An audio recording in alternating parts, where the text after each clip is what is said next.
whatever is meant for you will not pass you by. Let go of the timelines. Cast your biggest desires into into God, into source, into divine, into the universe, into whatever it is that feels like your home or your space or your treasure box. Cast your desires. Let go of the timing and remind yourself every day what's meant for you will never pass you by. Get ready to reclaim your life, discover inspiring stories, practical tools, and the path to true happiness. This is Reclaim Your Life with Irina. Let's begin the journey. Hello and welcome to Reclaim Your Life. Today we have our fine guest. We have Mary Gooden joining us from Arizona. She is a published author, a best-selling author, a founder of Divine Destiny Publishing, and it gives me a great pleasure to have Mary here with us today. Welcome, Mary. Hey, Irina, thank you. I love being in your energy. So I'm just truly, it is a delight for me to be here and share this time with you. So thanks for having me. Thank you. So please share with us, who is Mary? Who am I? You know, I do ask myself every day, because really the first invitation that I wake up with is show me the way today. I'm open to receive my gifts and share them with the world. And I just finished writing a chapter about it. Is, you know, it shapeshifts. So I'm Mary Gooden. As Irina said, I am CEO and founder of Divine Destiny Publishing. I'm a soul mastery advisor. I am aware of many hats from a platform of being intuitive and helping others align and define with their ever evolving mission and purpose, because it is ever evolving. It is, as we grow and learn and share together, we remember another piece of what we came here to do, what we came here to share, how we came here to be, and how to set the stage. I am a #1 international bestselling author ×8. I just wrote my 9th chapter, and I have one more scheduled to write to finish the year, and that one is for a USA Today bestselling author project. I love sharing my journey, the good, the bad, the ugly, the beautiful, for simple inspiration, because we're all going through this. We're all going through this human evolution. And we all have a gift. We all have something special to share. And what better way than to get vulnerable and share what happened for us, right? Share the mystery and the vulnerability and the truth about what we've done, our experiences, and how they made us feel, and what they taught us, and how they have created a space for us to grow and learn, and truly, from the premise of everything, to love more unconditionally, which is the biggest part of why I'm here. Voila. Yeah. That was neat to learn. What makes you happy? What makes me happy? Connecting with people like me, like you, really sharing stories, sharing our voices together, remembering together. So really connection. I love people. And I know we don't hear that all the time, right? I do. I love people. I love experiencing their energy. What I love the most about this part of my life, and I wrote this in my last chapter, we have a book that Irina has contributed also to, Revolutionary Leaders, that is launching in just a few, like less than 2 weeks, but is that, I don't even know, I lose my train of thought easy too, but that we get to share this life together, and we get to expose this beautiful love that we all have. And we don't have to do it through judgment and criticism and condemnation. We can choose to do it from acceptance and trust and love. Totally. Yeah. We can choose. That's the key word there, right? Yes. choose what we know of today, and especially today, like all the things that are swirling on the three-dimensional program, or the things that are shifting in our external environments, and creating the division. We can choose not to devise. It doesn't mean that you don't get to have your own opinion. It doesn't mean that you can't pick one thing or the other. It doesn't mean any of that. It means I accept you for whatever it is that you desire to be. And I don't have to agree with you. And I don't have to agree with you to support you. Yeah. Because the way that I came here to support you is with the biggest and most open heart. And it doesn't matter for me. It doesn't matter to me what you're choosing. What matters to me is that you're choosing, and that you're bold and fearless enough to stand up for what you're choosing and allow everybody around you, here's the kicker, the same space to choose. Doesn't matter if it's different. Doesn't mean we can't love each other. Right, totally. Mm-hmm. I think the power of choice is important, and every time we get to choose what it is.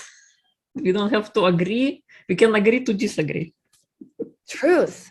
I think that's been the biggest part of reclaiming my life, and that is that I don't have to, even with my most loving people, my partner, my children, I don't have to agree with the decisions that they're making.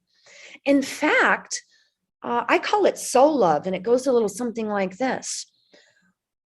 My partner has his own contracts, and I have my own contracts. And it doesn't mean that we didn't create a contract for each other to come into unity. And it doesn't mean that when I came into unity with him, that I took on his contracts and that he took on mine. No, it doesn't. It means that we can live in unity and still have our own contracts and still serve our own mission, and not. And it has been, it has been the last 5 years, as Irina said. I live in Arizona. I live in Sedona. And I've been playing up here for a little over 4 or 5 years. And then finally it happened.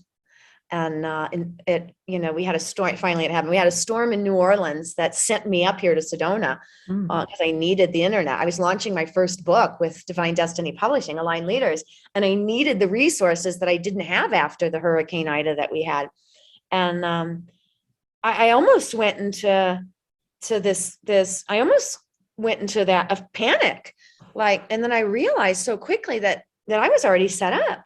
And I was like, wait a minute, I can just go to Sedona. I can just go up to the condo and I have everything I need.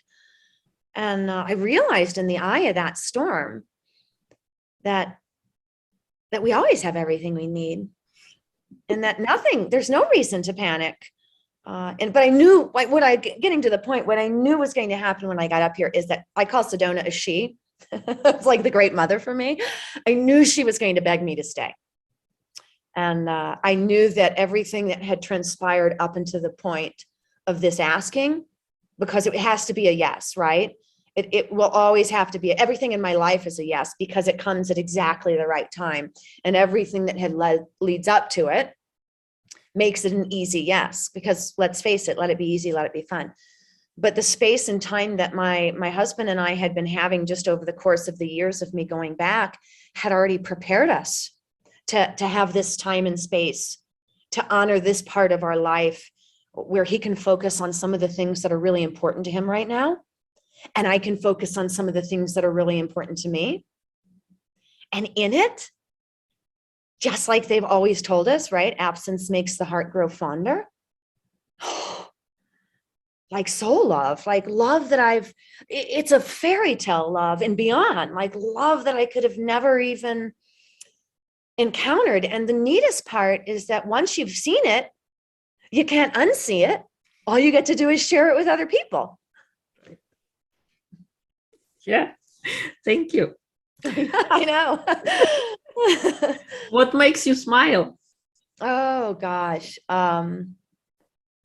I mean, we've been smiling since the video turned on. I think being in the energies of people. I really do. Every time I see a person, it goes back to that I love people. Every time I see someone, it's the first expression that my body does. Eye contact and the smile. I love flowers. As you can see, I have some behind me. And then yesterday I bought 2 more dozen roses. 1 dozen is going to the statue of Mother Mary at the chapel that I visit, and the other dozen I get to keep. So it's an equal. But I love nature and I love flowers. So I think just really seeing people and knowing that I have the power to uplift, the superpower, the gift. That's what makes me smile, and it's all in the smile. Yeah. What makes your heart sing? Oh gosh, Sedona. I was writing about this the other day, and I was writing about Sedona, and I believe everything we have is within us. And I started feeling a little conflicted, like, well, how can you write about how Sedona is such a special place, but you don't really need Sedona, right? I don't need Sedona to be who I am.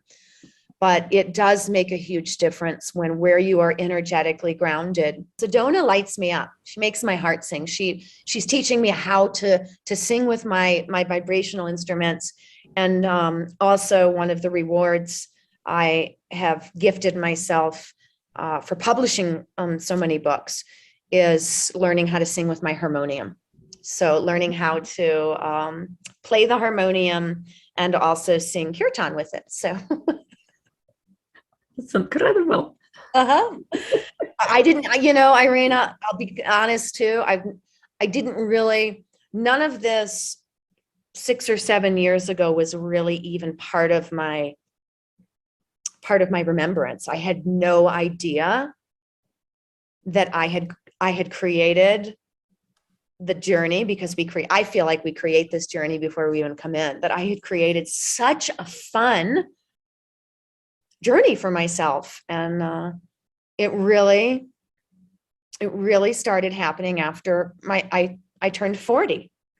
And it really was a big shape shift in my life, because I did go through some of those parts of life where we have to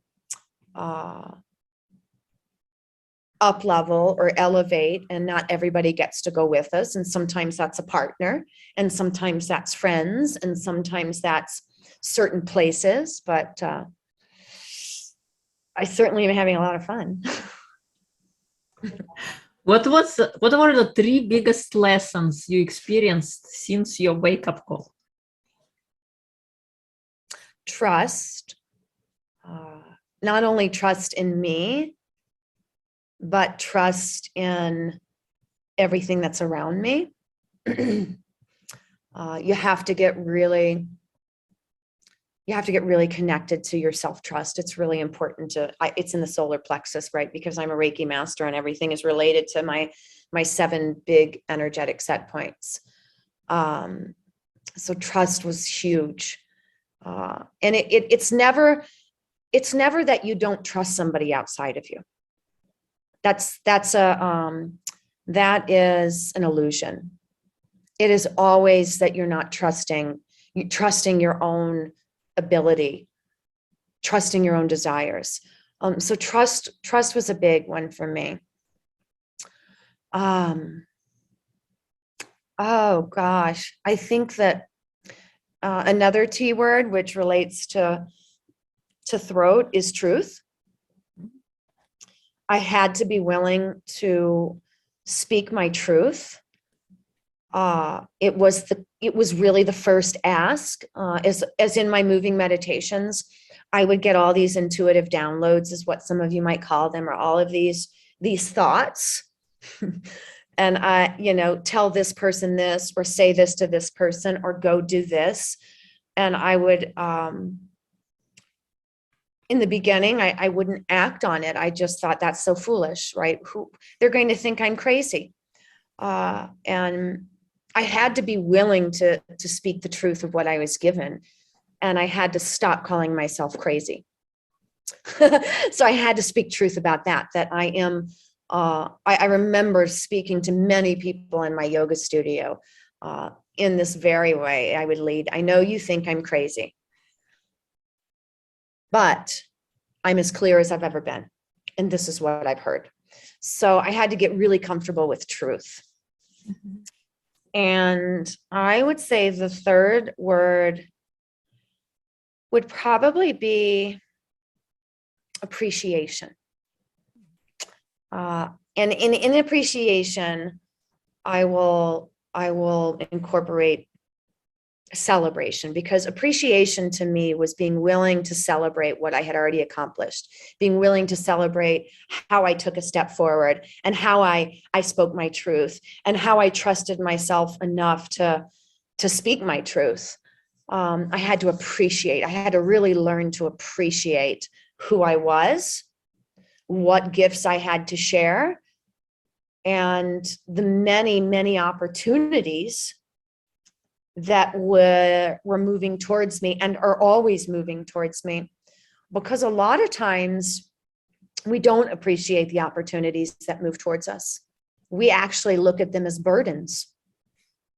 And they're not. They're actual opportunities. They're opportunities that are directly related to what you've called in from your dream state, or from your I wish I could, or please, please, please.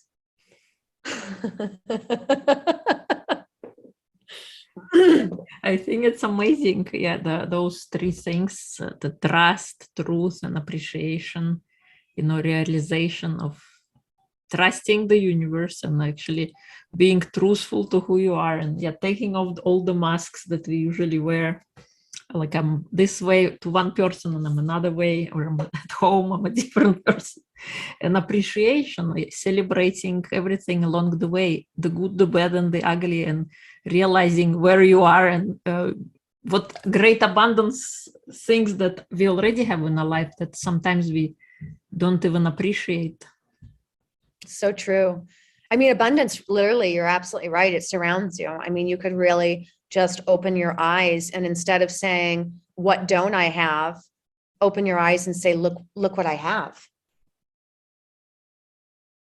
And the mind is always usually concentrates on the negative. So it's the active act of reframing and choosing to see what is presently good here that I can currently cannot see. I think Michael Beckwith said that. Yeah, I align with that so much too. So much so is one thing that I wrote in the last book that you and I co-authored together. Seek value in everything. Seek the value in everything. Just look at it for its value. Yeah. What is number one advice would you give to your younger self, like your 18-year-old self? Oh my gosh.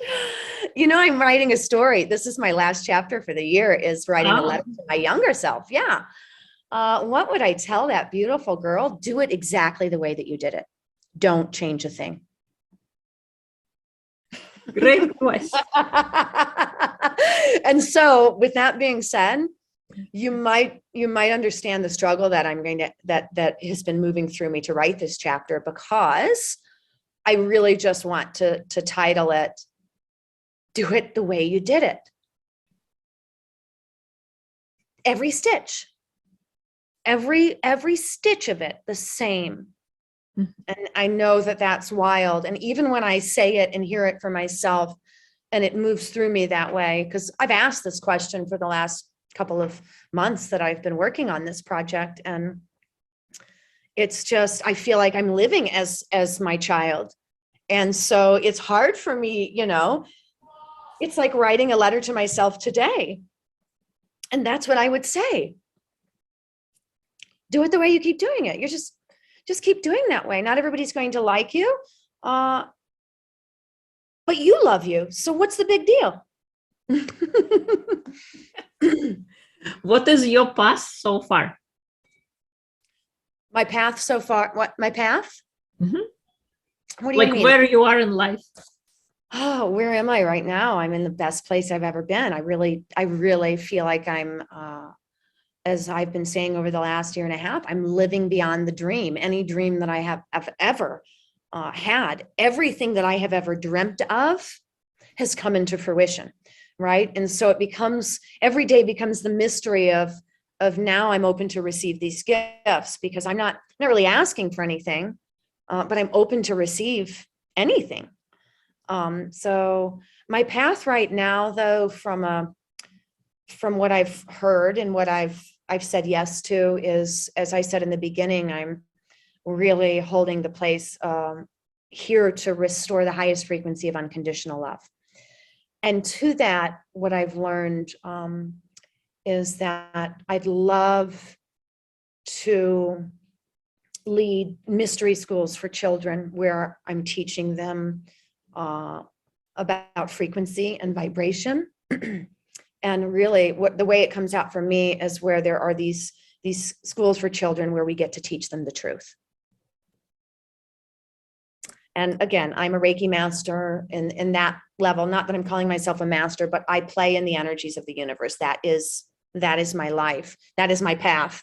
And I believe that just as you, Irina, the mindset, the frequency, the sounds, our surroundings, our support systems, our roots, our external views, all those things are so important. And we know this, but yet there's still the biggest part of society pushing negative energy in every direction because they want to keep us small. And the poor young generation is so confused because some of the parents are awakening, but they still are being force-fed all this negative propaganda. Yeah. And as I say, I have a choice, and my choice is to hold the line and start with young children and get these, whatever it is, a temple, a space, a circle, whatever it is, to allow them to learn the truth. I love that. I think it's important, and and get the children while they're still young and they're so impressionable, and they still have their inspiration and imagination intact when they're 7, 8 years old, before it's being forced out by the system, by being inside the box. And oftentimes we follow the rules and we learn what is there to learn, but when we leave school, we're expected to find things out of the box. We are expected to be creative and imaginative and kind of having all that, while for so many years it's been suppressed and pushed down into obedience and compliance. So I love your cause. It's fun that the term that I use in our Revolutionary Leaders chapter is, how about a juicy dose of mind effing to keep us all in a place of suffering, disbelief, and discomfort?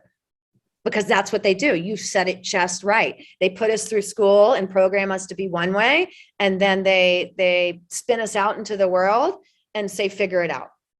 When so it's like, figure it out. And how do they figure it out? By the negative propaganda that's constantly being fed, and all they've learned is how to be programmed. So it's something. Mm-hmm. What is the smallest thing you've done that has had the biggest impact in your life so far? The smallest thing I've done that has had the biggest impact. Gosh, nothing small. The smallest thing. What is the smallest thing?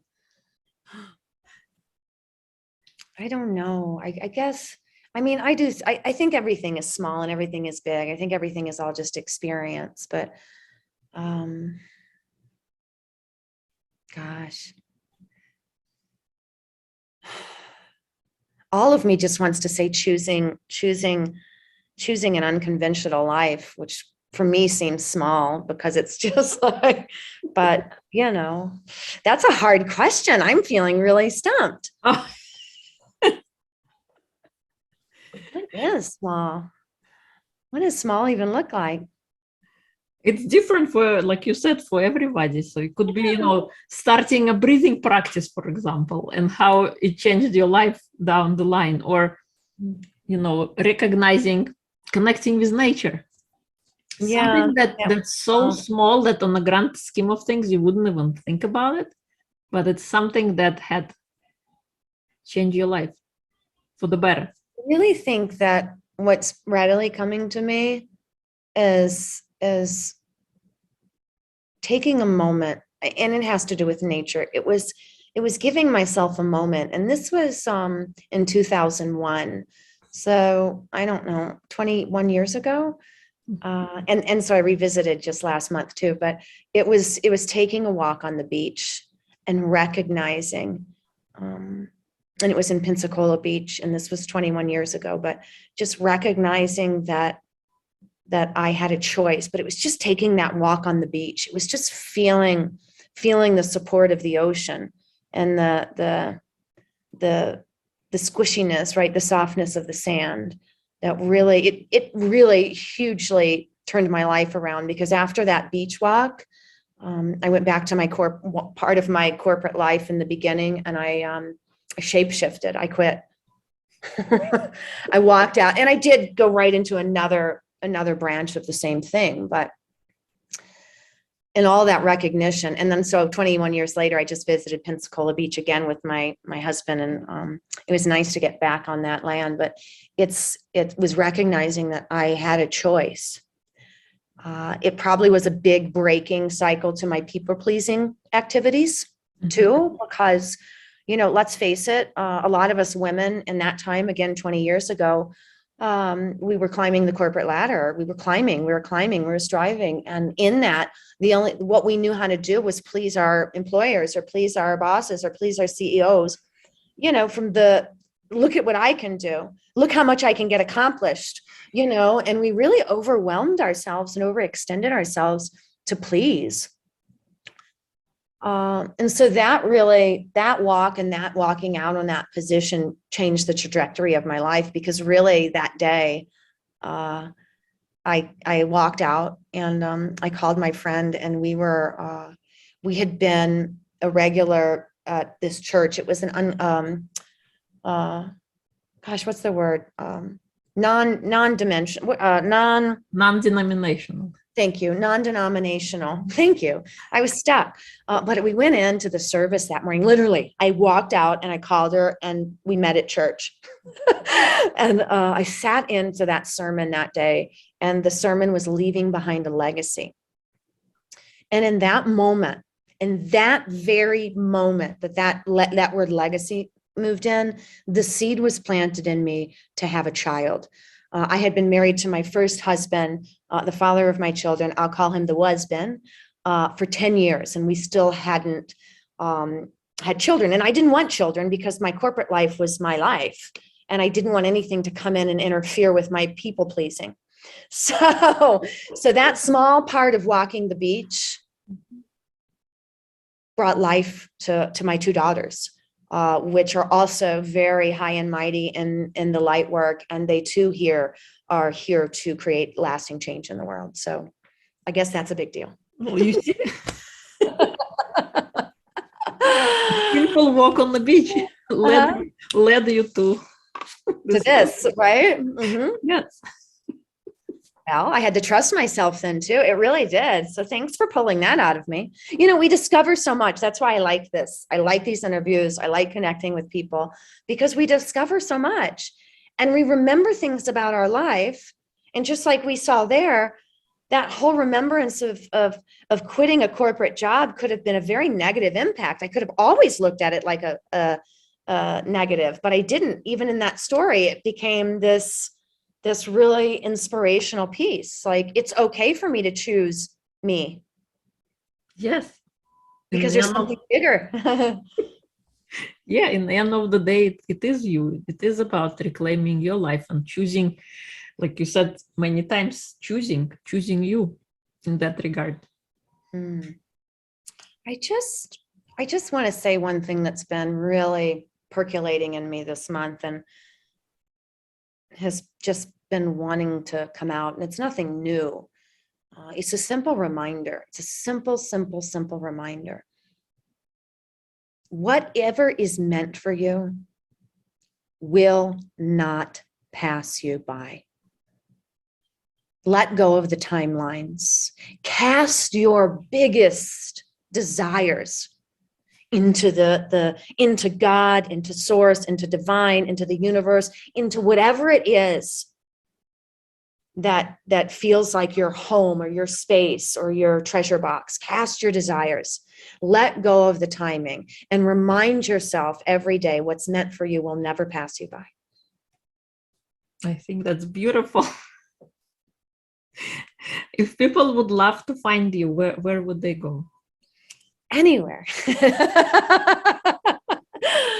I would love for you to come see me here in Sedona on one of the amazing retreats that I offer throughout the year. And those are all about reclaiming your life too.